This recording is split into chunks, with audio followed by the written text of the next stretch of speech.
সুপ্রিয় দর্শক শ্রোতা, যুদ্ধবিরতি ভেঙে মার্কিন যুক্তরাষ্ট্র, ইসরায়েল এবং ইরানের ভিতরে আবারও হামলা পাল্টা হামলার ঘটনা ঘটেছে। সমঝোতার পরেও থামেনি হামলা।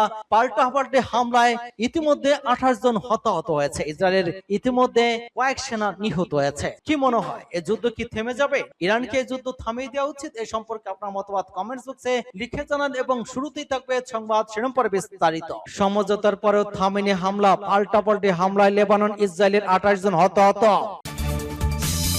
আরো বিস্তারিত জানিয়ে দিব।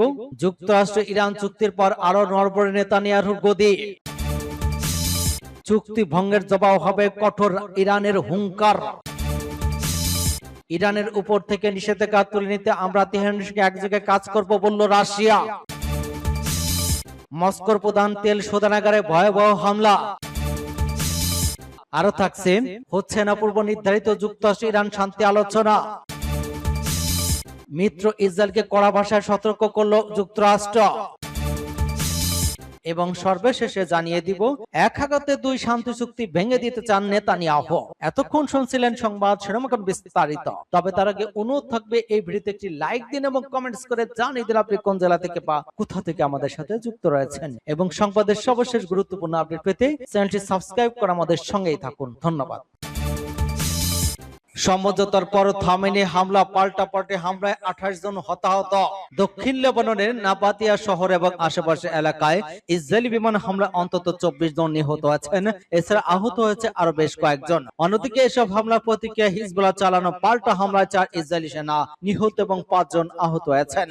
শুক্রবার হতাহতের এসব তথ্য প্রকাশ করেছে জেরুজালেম পোস্ট এবং লেবাননের জাতীয় সংবাদ সংস্থা। এদিকে ইরান এবং যুক্তরাষ্ট্রের মধ্যে সমঝোতা স্মারক বাস্তবায়নের কোনো ধরনের বাধা সৃষ্টি না করতে ইসরায়েলকে সতর্ক করেছে চীন। একই সঙ্গে সংশ্লিষ্ট সব পক্ষকে আঞ্চলিক শান্তি এবং স্থিতিশীলতা জোরদারে কার্যকর পদক্ষেপ নেওয়ার আহ্বান জানিয়েছে বেইজিং। বৃহস্পতিবার এক বিবৃতিতে চীনের পররাষ্ট্র মন্ত্রণালয়ের মুখপাত্র লিন জিয়ান সমঝোতাকে স্বাগত জানিয়ে বলেন, পশ্চিমা এশিয়া এবং পারস্য উপসাগরীয় অঞ্চলে শান্তি এবং স্থিতিশীলতা এবং সংলাপ প্রতিষ্ঠার প্রচেষ্টা চীনের সমর্থন অব্যাহত থাকবে। লেবাননের জাতীয় সংবাদ সংস্থার প্রতিবেদনে বলা হয়েছে, যুক্তরাষ্ট্র ইরান সমঝোতা কার্যকর হওয়ার পরেও মধ্যরাতের পর হামলা চালিয়ে যায় ইসরায়েলি বাহিনী।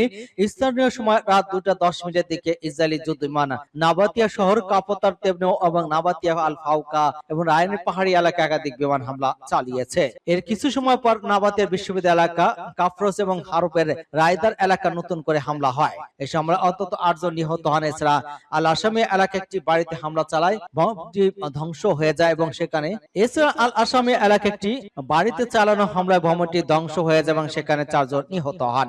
কাফরসির এলাকায় পৃথক আরেক হামলায় প্রাণ হারান আরো 3 জন। যুক্তরাষ্ট্র ইরান চুক্তির পর আরো নড়বড়ে নেতানিয়াহুর গদি। যুক্তরাষ্ট্র ইরান সমঝোতা চুক্তির পর চরম রাজনৈতিক অস্তিত্ব সংকটে পড়েছেন ইসরায়েলি প্রধানমন্ত্রী বেনিয়ামিন নেতানিয়াহু। মধ্যপ্রাচ্য বদলে দেওয়ার দম্ভক্তি এখন আর জন্য ফাঁকা বুলিতে পরিণত হয়েছে। গাজা এবং লেবাননের স্থায়ী বিজয় না হওয়া আসন্ন অক্টোবরে জাতীয় নির্বাচনের আগে ভেতরে বাইরে তীব্র চাপের মুখে পড়েছেন নেতানিয়াহু। ট্রাম্পের সাথে সম্পর্কের ফাটল এবং আইসিসির গ্রেপ্তারি পরোয়ানা প্রধানমন্ত্রী হিসেবে তার গদিতে আরো নড়বড়ে করে তুলেছে। যুক্তরাষ্ট্র ইরান আকস্মিক চুক্তি ইসরায়েলের রাজনীতিতে বড় ঝড় তুলেছে।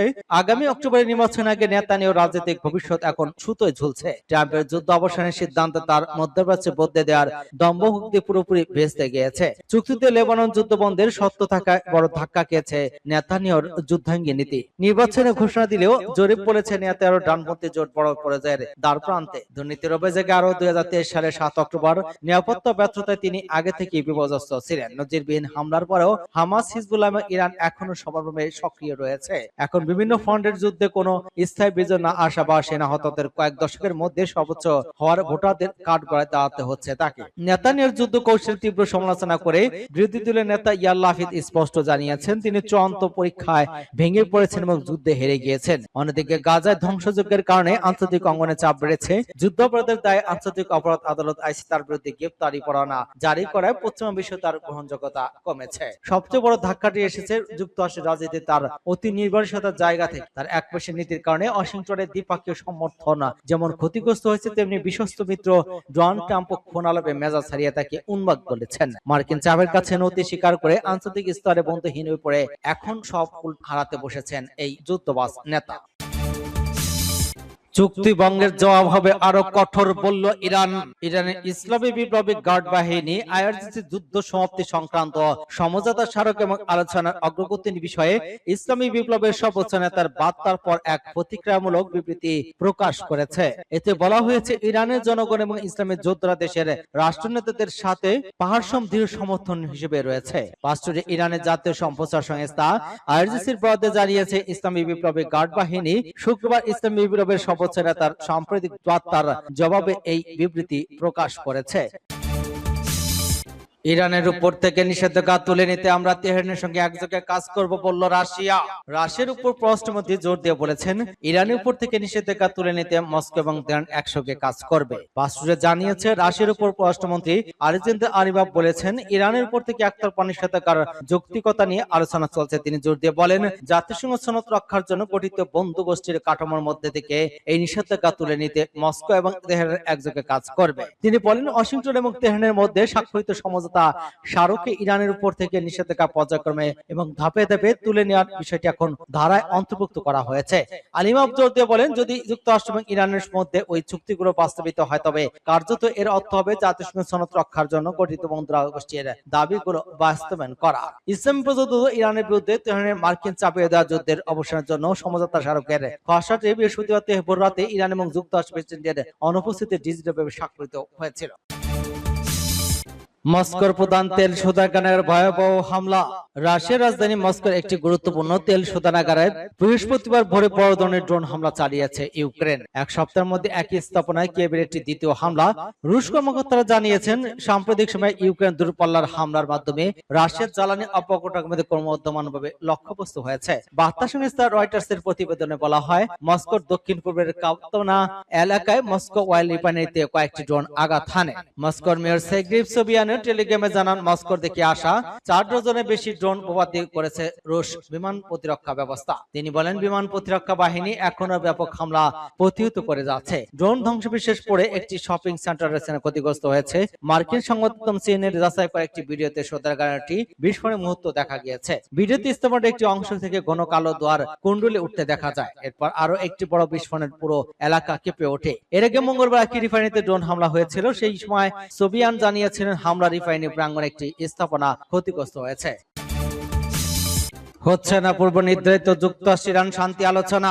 যুক্তরাষ্ট্র এবং ইরানের মধ্যকার চলমান যুদ্ধ অবসানের পরবর্তী কর্মপন্থা নির্ধারণের লক্ষ্যে শুক্রবার সুইজারল্যান্ডের পূর্ব নির্ধারিত দ্বিপাক্ষিক শান্তি আলোচনার যোগদানের বিষয়টি শেষ মুহূর্তে পিছিয়ে দিয়েছেন মার্কিন প্রেসিডেন্ট জে.ডি. ভ্যান্স। হোয়াইট হাউসের পক্ষ থেকে আনুষ্ঠানিকভাবে ওই আকস্মিক সিদ্ধান্তের কথা নিশ্চিত করা হয়েছে। হোয়াইট হাউসের একজন মুখপাত্র আনুষ্ঠানিকভাবে এক বিবৃতিতে প্রদান করে সাংবাদিকদের নিশ্চিত করেছেন যে মার্কিন প্রেসিডেন্ট সুইজারল্যান্ডে ইরানের প্রতিনিধিদের সঙ্গে আলোচনা বসার জন্য নির্ধারিত সময় ওয়াশিংটন ত্যাগ করছেন না। তিনি জানান যে এই ধরনের আন্তর্জাতিক এবং স্পর্শকাতর আলোচনার সামগ্রিক ব্যবস্থাপনা বা লজিস্টিক্স প্রক্রিয়া কখনোই সাধারণ বা আগে থেকে অনুমান করা সম্ভব নয়। মুখপাত্র তার সরকারি বিবৃতি দ্বারা স্পষ্ট করে বলেন, ভাইস প্রেসিডেন্ট তার সংবাদ সম্মেলনে যেমনটি বলেছিলেন, আসন্ন কারিগরি আলোচনা পরিকল্পনাগুলো তো এখনো চূড়ান্ত করা যায়নি। তবে তিনি একই সঙ্গে উল্লেখ করেন যে মার্কিন প্রতিনিধি দল প্রথম সুযোগে সুইজারল্যান্ড উদ্দেশ্যে রওনা হওয়ার জন্য সম্পূর্ণ প্রস্তুত ছিল, কিন্তু বর্তমান জটিল পরিস্থিতির কারণে ভাইস প্রেসিডেন্ট আজ রাতে যাত্রা করছেন না।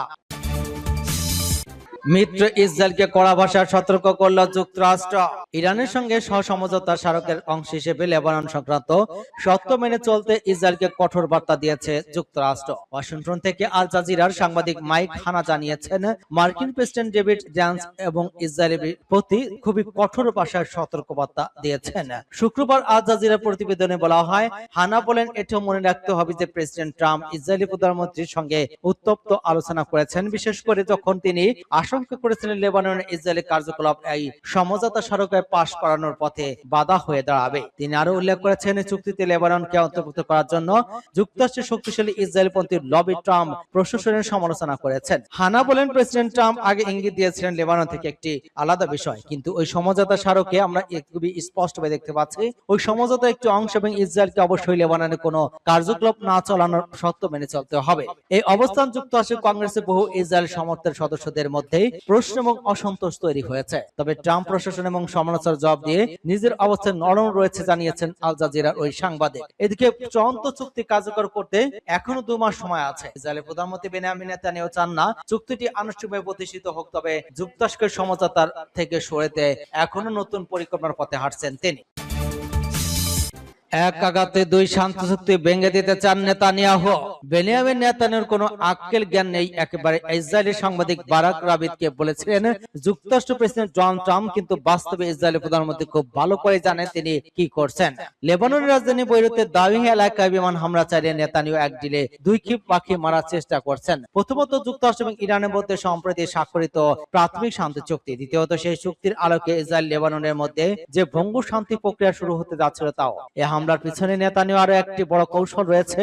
ইরান মধ্যপ্রাচ্যে নতুন একটা প্রতিরোধ সমীকরণ তৈরি করতে চাইছিল। সেই সমীকরণ অনুসারে লেবাননের যে কোনো জায়গায় ইসরায়েল হামলা করলে ইরান সরাসরি ইসরায়েলে পাল্টা আঘাত করবে। নেতানিয়াহু শুরুতে ওই নতুন সমীকরণ ভেঙে দিতে চেয়েছেন। গত সপ্তাহে ইসরায়েল ইরানের মধ্যে যে ক্ষেপণাস্ত্র এবং ড্রোন বিনিময় হয়েছে তার শুধু প্রতিশোধের খেলা ছিল না, এর পেছনে ছিল গভীর ভূরাজনৈতিক হিসেব। ট্রাম্পের নিষেধাজ্ঞা অমান্য করে ইসরায়েল বৈরুতের দাবিয়াতে হামলা চালালে ইরান প্রথমবারের মতো সরাসরি ইসরায়েলের বিরুদ্ধে আঘাত করে। এরপর ইসরায়েল আবার পাল্টা হামলা করে, ইরানও এর জবাব দেয়। শেষ পর্যন্ত ইসরায়েল কিছুটা পিছট এবং লেবানন হামলা সীমিত রাখে। এই ঘটনাগুলো স্পষ্ট করে দিয়েছে যে ইরান এখন লেবানন ইসরায়েল অবাধ হামলার স্বাধীনতা লাগাম টানতে চায়। গত কয়েক দশকে এই প্রথম কোন বড় আঞ্চলিক শক্তি ইসরায়েলের বাইরের অভিযানের উপর এমন সরাসরি চাপ তৈরি করেছে।